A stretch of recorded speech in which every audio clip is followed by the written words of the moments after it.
Hello bachcho, let's see the question. The question says if a and b are the root of the quadratic equation x square minus 3x plus p is equals to 0 and c and d are root of the equation x square minus 12x plus q is equals to 0, where ABCD forms the geometric progression. Prove that q plus p as to q minus p is equals to 17 as to 15. So इस question को solve करने के लिए first हमें तो कुछ की concept लगेंगी. यहाँ पे की कंसेप्ट में फर्स्ट तो है कि ज्योमेट्रिक प्रोग्रेशन के terms are in the form a r square, a r cube and so on. ये ज्योमेट्रिक प्रोग्रेशन हमें मिल जाता है where r is the common ratio.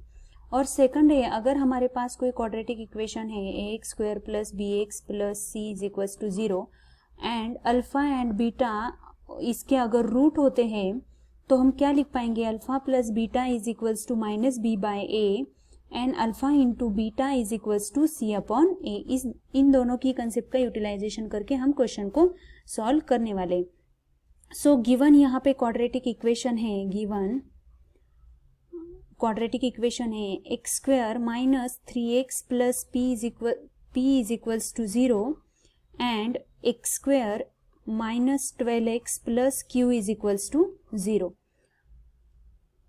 And हमारे पास ये भी है that is a b c d are in geometric progression. मतलब ये क्या हो जाएंगे, a r square a r square then a r cube are in geometric progression. मतलब यहाँ पे मुझे वैल्यूज कौन कौन सी है, ए की वैल्यू ये है, बी की ये है, सी की ये है एंड डी की ये है.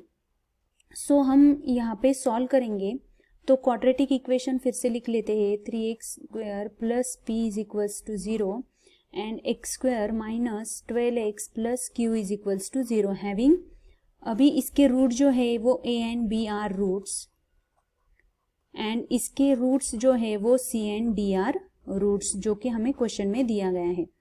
सो अगर हम इसको लिख पाएंगे तो हमें क्या मिल जाएगा, a प्लस बी की वैल्यू यहाँ पे 3 मिल जाएगी एंड a इंटू बी की वैल्यू यहाँ पे p मिल जाएगी. यहाँ पे c प्लस डी की वैल्यू मिल जाएगी 12 एंड c इंटू डी की वैल्यू यहाँ पे मिल जाएगी 8.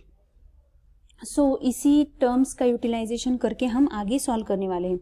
सो नेक्स्ट अगर हम देखेंगे तो a प्लस बी अगर करेंगे, a प्लस बी की वैल्यू यहाँ पे आ जाएगी a प्लस ए आर, मतलब यहाँ पे a अगर कॉमन लेंगे तो 1 plus r which is equals to यहाँ पे 3 जो है वो हमें पता है, which implies value of a is equals to 3 upon 1 plus r.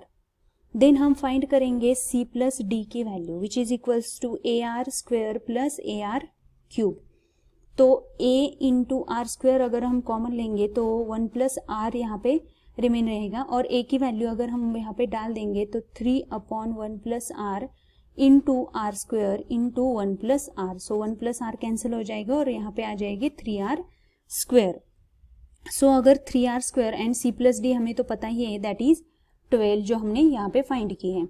So 12 which implies value of r should be यहाँ पे 4 which implies value of r is equals to यहाँ पे r square is equals to 4. So it is plus and minus 2. तो हमें r तो मिल चुका है. Then हम फाइंड करेंगे यहाँ पे r भी मिल चुका है हमें, और अगर r की value let r is equals to 2 अगर हम लेते हैं विच इम्प्लाइज a की वैल्यू ये क्या हो जाएगी, इसको स्टार बोलते हैं, a की वैल्यू क्या हो जाएगी 3 upon 1 plus 2 which implies value of a is equals to 1. So r2 है, a1 है विच इम्प्लाइज c की वैल्यू यहाँ पे क्या हो जाएगी, c is equals to a r square which is equals to 4 and d की वैल्यू यहाँ पे हो जाएगी a r cube which is equals to क्या बन जाएगी, a तो यहाँ पे 1 ही है एंड r यहाँ पे 2 है तो 2 क्यूब यहाँ पे 8 हो जाएगा. मतलब हमें जो शो करना है दैट इज ये ratio q plus p as to q minus p, ये क्या हो जाएगा यहाँ पे p plus q upon p minus q. ये वैल्यू अगर डाल देते हैं तो यहाँ पे हमें क्या मिल जाएगा, p की वैल्यू शुड बी यहाँ पे अगर हम देखते हैं तो P क्या है, A इंटू बी है, A की वैल्यू है यहाँ पे 1 एंड B की वैल्यू है, अगर यहाँ पे डाल देते तो हमें क्या मिल जाएगा, 32, D हमें मिल चुका है 32, that is 32 plus 2 upon 32 minus 2 which is equals to 17/15 which is equals to 17:15, ये तो हमें मिल चुका है। नेक्स्ट अगर हम देखेंगे तो हमारे पास क्या है, नेक्स्ट अगर हम देखेंगे लेट आर, अगर हमने पॉजिटिव लिया है, let r is equals to -2 अगर हम लेते हैं तो हमें a की वैल्यू क्या हो जाएगी, a is equals to 3/1 plus of -2 which is equals to a की वैल्यू हो जाएगी -3।